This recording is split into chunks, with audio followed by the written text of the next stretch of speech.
እሺ ቋንቋው ምንድን ነው? የራሴ ቋንቋ አለኝ። ምን ልበልክ? አማርኛ ሁለተኛ ቋንቋዬ ነው። የራሴ ቋንቋ አለኝ ማለት ነው።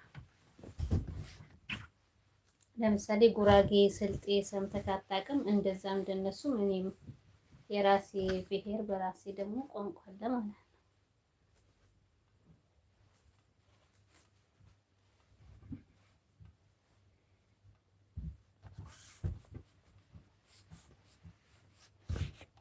የራሴ አለኝ።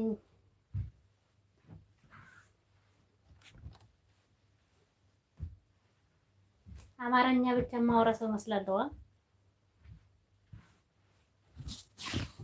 እናንተ እንትናችሁ መሰለኝ አንድ ስለሆነ ለምሳሌ አማርኛ ብቻ ስለምታወሩ መሰለኝ።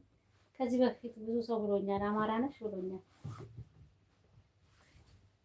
አማርኛሽ በደንብ ነው የምታወሪ ብለውኛል ማለት ነው።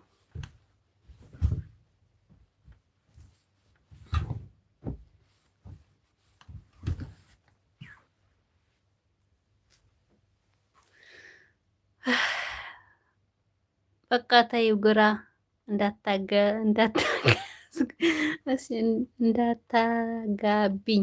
እኔ መቼ ግራ አጋባሁ? ከአንተ ምንድነው አልክም? ብነግርህ ምን ልበልክ? እሺ አታውቀውም። ብነግርህም አለኝ ቋንቋ አልኩህ። በቃ እሺ ተኛ፣ እንቅልፍህ መጥቷል።